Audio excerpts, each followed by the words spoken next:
Sunday விலாக்ல evening டைம்ல எங்களை மிரட்டி விட்ட தருணம் தான் இன்னைக்கு பார்க்க போறீங்க.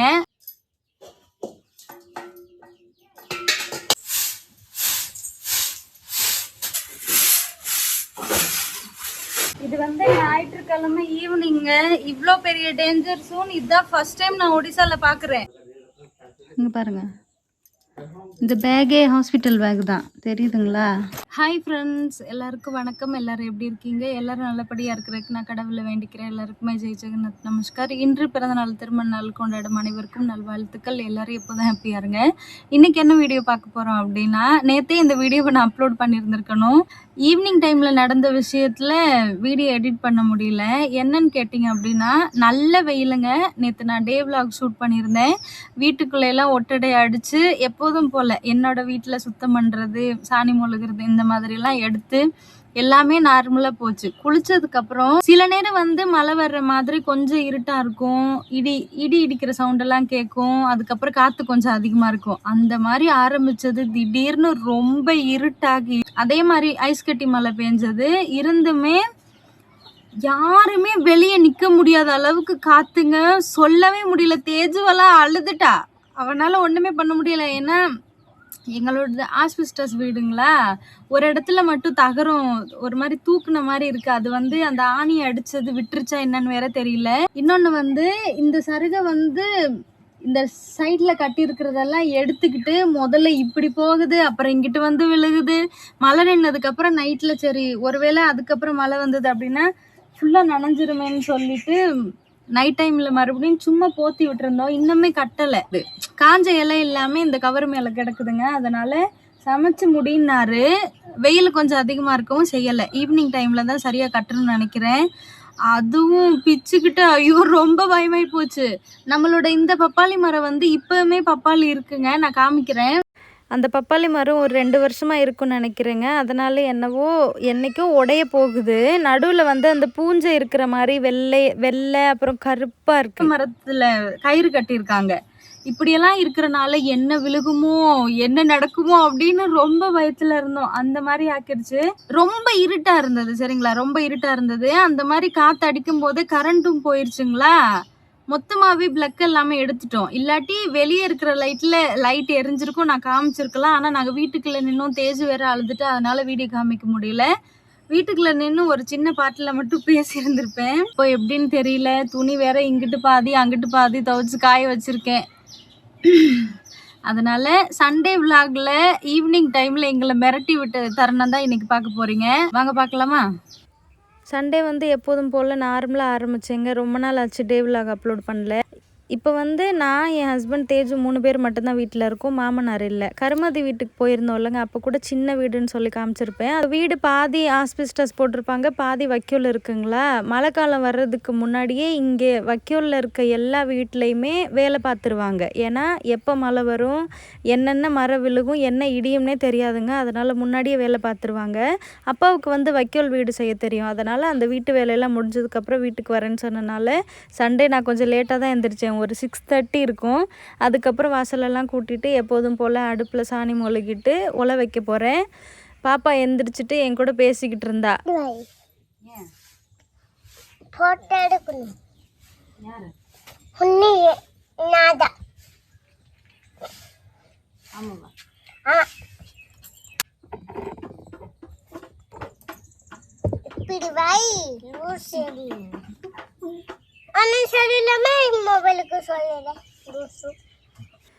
இப்போ அங்கன்வாடி போகிற டைம் சீக்கிரமாக இருக்கிறனால காலையில் 7 மணிக்கெலாம் ரெடியாக இருப்பாளா. அவளுக்கு பசிச்சிருச்சு போல். அதனால் பாலில் இருந்து நாட்டு சர்க்கரை, அவள் குடிக்கிற ப்ரோட்டீன் பவுடர் எல்லாமே அவளாக கொண்டுட்டு வந்துட்டா. லைட்டாக பாலை சூடு பண்ணதும் அவளுக்கு ஆற்றி கொடுத்ததுக்கப்புறம் எப்போதும் போல் உலை வச்சாச்சு. உலை வச்சதுமே தேஜு இப்போ ப்ரஷ் பண்ணுறேன். நான் தண்ணி எடுத்துகிட்டு வந்து அரிசி அலசணும். இப்போ அரிசி போட்டாச்சுங்க. தீ அதிகமாக இருக்கிறதுனால இப்படி பொங்கி வருது. இன்றைக்கி வந்து இந்த தாவரத்தை சாணி பூசணும். ரொம்ப நாள் ஆச்சு நான் சாணி பூசுறது காமிக்கவும் இல்லை. அதுவும் இல்லாமல் ரூம் எப்படி ஆர்கனைஸ் பண்ணுறீங்க அதெல்லாம் காமிங்கன்னு சொல்லியிருந்தீங்க.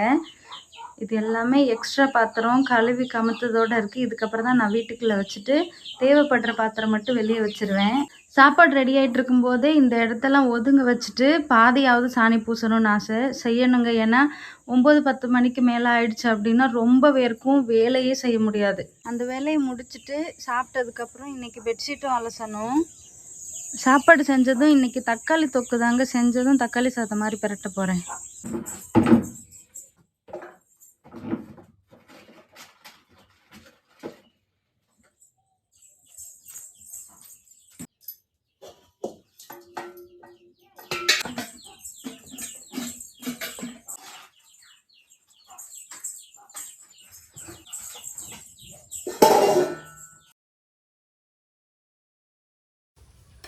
எப்போதுமே வீடு மொழுகிறதுக்கு முன்னாடி டேபிளில் இருந்து தான் ஸ்டார்ட் பண்ணுவேன். இந்த இடத்துல வந்து எப்போயாவது தெரியாமல் அந்த சின்ன சின்ன பெலா இருக்குல்லங்க, நாங்கள் சாப்பிட்றது அதில் அது குழம்பு இருந்தால் சூடு பண்ணுறது வைக்கிறது அது அழியவே மாட்டேங்குது.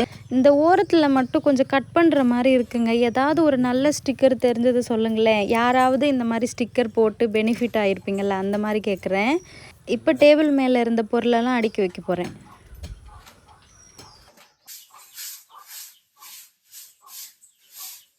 எப்போதுமே வீடு மொழுகிறேன் அப்படின்னா பொருள் எல்லாமே இங்கே தான் கொண்டு வந்து வைப்பேன். இப்போ வந்து வீடு மொழுகிறதுக்கு முன்னாடியே கொஞ்சம் ஒட்டடை அடிக்கலான்னு இருக்கேன். பெயிண்ட் அடிக்காமல் இருக்கிறது, அதுக்கப்புறம் வயர் கனெக்ஷன் நீங்களே பாருங்கள், நிறைய அங்கங்கே வெளியே இருக்கிற லைட்டு, அதுக்கப்புறம் தாவரத்தில் இருக்கிற லைட்டு, அந்த மாதிரி வயர் மட்டுமே நிறைய இருக்குங்களா. அதனால் அங்கங்கே மூலையில் மட்டும் ஒட்டடை அதிகமாக இருந்துச்சு. அதனால் அடித்து சுத்தம் பண்ணதுக்கப்புறம் வீடு மொழுகலான்னு இருக்கேன். நான் இந்த வீட்டுக்கு வந்ததுலேருந்தே எப்போதுமே ஒட்டடை அடிக்கும்போது இப்படி தாங்க சுத்தம் பண்ணுவேன். இன்னொன்று வந்து இப்போ நான் சேர் போட்டு நிற்கிற இடம் எல்லாமே முன்னாடி அடுப்பு இருந்தது, ஞாபகம் இருக்குங்களா? நான் இங்கே வந்த புதுசில் நான் இப்போ டேபிள் வச்சுருக்கிற இடத்துல வந்து ஆடு கட்டிக்கிட்டு இருந்தோம். கதவுக்கு நேராகவும் அடுப்பு இருந்தது. அதுக்கப்புறம் இங்கிட்டு அந்த நாங்கள் தூங்குவோம்ல ரூம், அதுக்கு நேராகவுமே அங்கங்கேயும் ஃபுல்லாக அடுப்பு ஒவ்வொரு இடமா மாறி மாறி வச்சு ஆஸ்பெஸ்டஸ் ஃபுல்லாமே கருப்பு கலரில் இருக்கும். அதனால் எனக்கு என்னவோ விளக்கமாரில் சுத்தம் பண்ணுறது தான் சரியாக இருக்கிற மாதிரி தோணும். ஆனால் கொஞ்சம் பெயிண்ட் அடிச்சுட்டு சீலிங் போடலான்னு இருக்கும்.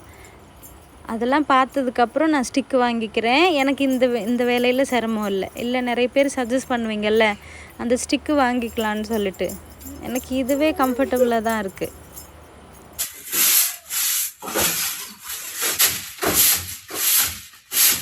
சாப்பாடு வடிச்சாச்சுங்க. தக்காளி சாதத்துக்கு வந்து இஞ்சி பூண்டு பேஸ்ட் ரெடி பண்ணுறது, அப்புறம் வெங்காயம் தக்காளி எல்லாமே கட் பண்ண போகிறேன். இன்றைக்கி மிளகாவுமே காந்திரி மிளகாய் செடியிலேருந்து தான் பறிக்கணும். காமிக்க சொல்லியிருந்தீங்க, காமிக்கிறேன். எனக்கு வந்து இஞ்சி பூண்டு பேஸ்ட்டு இப்படி தக்காளி சாதம் பரட்டுறதுக்கு இடிக்கிறது இன்னுமே டேஸ்ட் அதிகமாக இருக்குது. அதனால் இங்கே பாருங்கள், உரிச்சதும் அந்த தட்டு மேலே வச்சு இடிச்சிருவேன். காந்திரி மிளகாய் செடி பார்க்கலாம் வாங்க. கத்திரிக்காய் செடியிலையுமே நிறைய கத்திரிக்காய் பறித்தோம். வீட்டுக்குள்ளே அந்த காய்கறி ஸ்டாண்டு எடுத்து வச்சேன் இல்லைங்க, அப்போ பார்த்தீங்களா என்னன்னு தெரியல, ஒரு 4-5 கத்திரிக்காய் ஆல்ரெடி பறிச்சிட்டேன். இதை வந்து நாளைக்கு பறிக்கணும். தெரியுதுங்களா?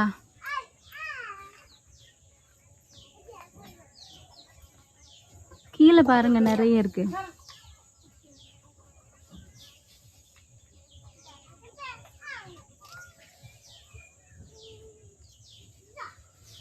அந்த இன்னொரு செடியிலையுமே அதிகமாக இருக்குது. நாளைக்கு இல்லாட்டி நாளன்னைக்கு சாம்பல் தூவி விடணுங்க. மறுபடியும் இலையெல்லாம் புழு சாப்பிட்ற மாதிரி. இங்கே பாருங்கள், எறும்புங்க, செம்ம எறும்பு. இப்போ எல்லாமே ரெடி ஆகிடுச்சுங்க. தேவையான பொருள் எல்லாமே கட் பண்ணி வச்சுட்டேன். தக்காளி சாதம் பெரட்டு தானே, அதனால் அதிகமாக இன்க்ரீடியன்ஸ் சொல்ல தேவையில்ல. இப்போ ரீசெண்டாக அடுப்பில் சமைக்கிறவங்க நிறைய பேர் வந்து அடுப்பு பக்கத்தில் முன்னாடி உட்காந்து சமைக்கிறத விட கொஞ்சம் சைடில் உட்காந்து சமைச்சோம் அப்படின்னா அந்த அளவுக்கு நம்மளுக்கு வேர்க்காது, வெக்கையும் தெரியாது. தேவைப்பட்டால் தெரிஞ்சுக்கோங்க.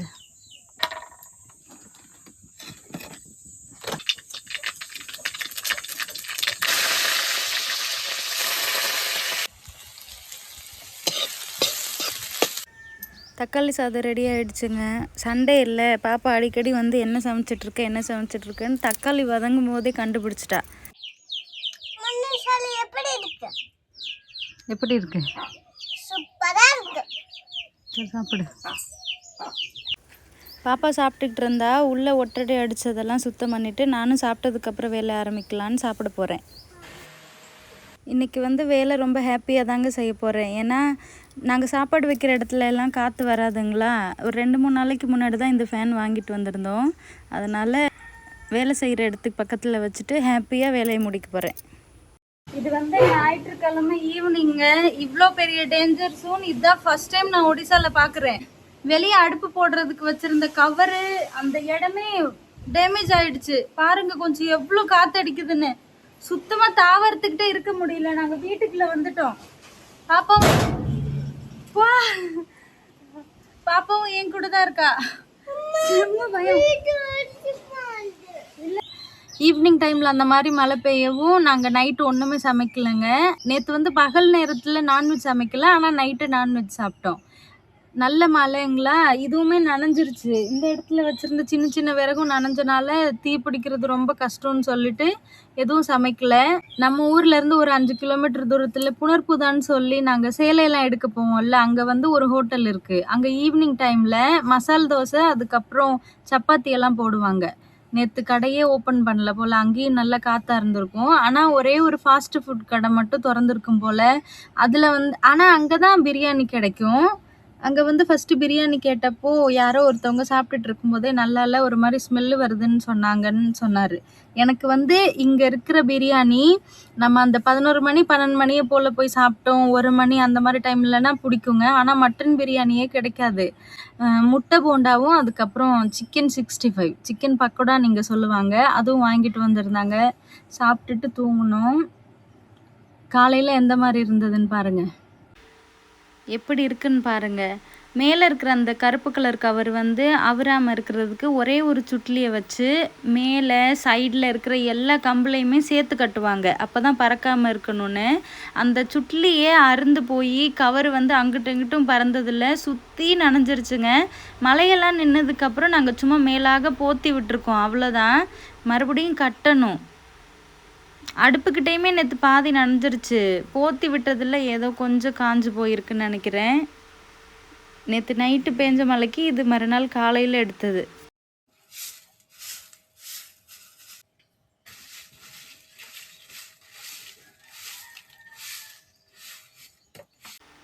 அன்னைக்கு காலையில் ஒரு 7 மணிக்கு அப்புறம் எப்போதும் போல் என் ஹஸ்பண்டுக்கு அவரோட அந்த சளி டெஸ்ட் பண்ணுவாங்கல்லங்க, அதுக்கு போயிட்டு வந்திருப்பாங்க போல்.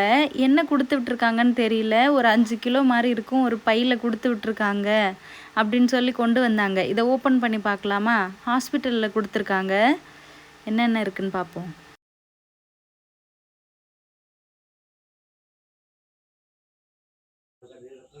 இங்கே பாருங்கள், இந்த பேக்கே ஹாஸ்பிட்டல் பேக் தான், தெரியுதுங்களா? இங்கே பாருங்கள், ஒடிசா ஸ்டேட் பிரான்ச். கடுகு எண்ணெய் கொடுத்துருக்காங்க. அவர் பிஸ்கெட்டே சாப்பிட மாட்டார், பட்டர் பிஸ்கெட்டு. கொஞ்சம் ஓப்பன் பண்ணுவாடி. வாவ், பச்சையோ?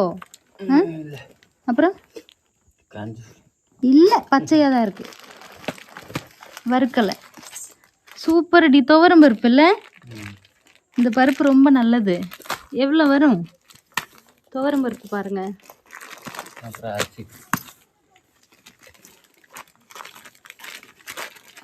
ஒருவேளை இது ஸ்கீமோ இந்த மாதிரி கொடுக்குறதுல? ரேஷன் அரிசியா இல்லை கடை அரிசியா? சரி உள்ள வைங்க, அவ்வளோதானா? இதெல்லாம் மஸ்டர்ட் ஆயில், கடுகு எண்ணெய் சமைக்கிறதுக்கு. வீட்டில் சாப்பாடு இல்லாதனால கொடுத்து. ஆமாம், இது வந்து உனக்கு கவர்மெண்ட் கொடுத்த சீதனம், ஆமாம் தானே? என்ன எழுதிருக்காங்க கொடுங்க, மறுபடியும் டேப்லெட்டா? நீங்கள் 35லேருந்து 49க்குள்ளே ஏதோ வெயிட் இருக்கீங்க. ஸ்டார்டிங்கில் வந்து 45 இருந்தது, இப்போ வந்து 51. இப்போ வந்து எல்லாமே சாப்பிடலாம். எல்லாமே சாப்பிடலாமா சொன்னாங்களா? உண்மையாகவே சொன்னாங்களா? எல்லாமேனா சிக்கனுமா? சிக்கன் தான் வேணும் சொல்லியிருக்காங்க, அதிகமாக சாப்பிடக்கூடாது சிக்கன் சொன்னாங்க. முட்டை இந்த மாதிரி மீனுமே. சரி நல்லதுதான், முட்டை ரெகுலராக சாப்பிடு நீ. அவிச்சு தரேன். இருக்கலாம், தெரியல.